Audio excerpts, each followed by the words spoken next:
Assalamualaikum, Eid al-Adha Mubarak!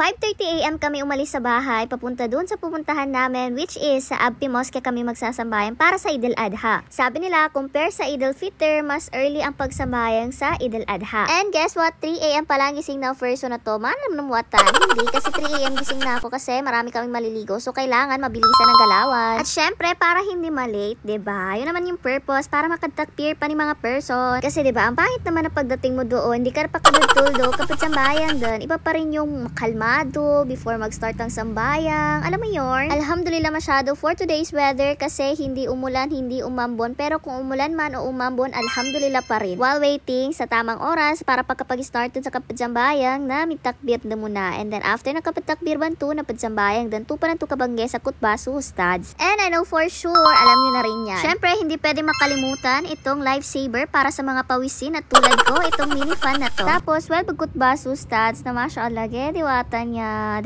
Meron pa siyang pa-loot bags for the kids na katulad niya. So, alhamdulillah masyado sa parents niya. Allahumma barik. And then, pagkatapos magkutban yung stats is nagduwa na siya. So, inshallah, Allahumma amin. Matalimalango na mga duwa tano.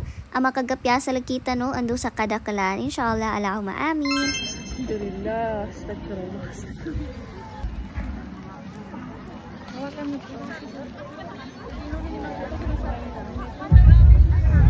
Eid Mubarak.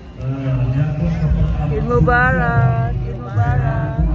And shoutout pala sa mga pinsan ko na to. So unexpected na nakita-kita kami dito kasi akala namin sa Grand Mosque sila nagsambayang. So saka ko lang nalaman na dito rin sila nagsambayang yung sinabi na ni Aina sa akin. Hindi mag-video naman.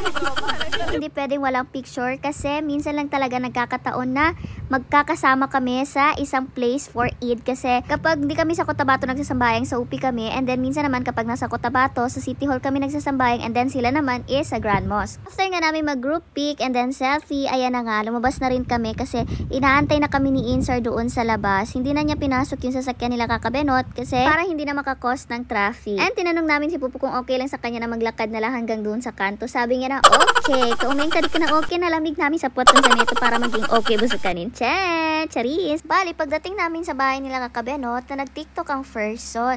So, wala nang music ito mga guys, kasi baka makapiright tayo ni Neta. Wala na nga rin siyang pinapasahod, tapos makapiright pa tayo, na sayang ang effort sa pag-voice over, okay? Tapos, itong dito naman mga ate ko, ang music nito is yun kung sakali na mamiss mo ka, pero mag-is, zazang kita, masametin to ba? Tapos yan, nagpa-cute-cute lang ang first son. Kay, feeling ko bagay sa akin yung filter kasi kami sana ko sa Peru. Tapos, syari mo na wala rin itong music mga ate ko kasi mag-copyright ulit tayo. Ang importante, nakita nyo kami dyan na bagay sa amin yung filter. Kahit nababag-cute kami butamanda. At isa cute nun mabon, diba? Nung nag-breakfast kami, sa pag-usapan namin na pumunta sa UP. Pero, before kami pumunta sa UP and then lunch. And then 1 PM is pumunta na kami sa UP. Pero nauna muna kami nila, Insar, Kakabebi, Ina, tsaka ako, tsaka si Pupu. Kasi sila Kakabebi, tsaka si Ina is meron silang program na attendaan doon sa gym kasi founding anniversary ngayon sa UP. At dito na magtatapos ang Eid vlog na to and inshallah makapag-vlog pa tayo or may video rin tayo sa next na Eid na mga darating pa na Eid, inshallah, Allahumma amin. So yun lang guys, thank you for watching. Again, Eid al-Adha Mubarak. Bye!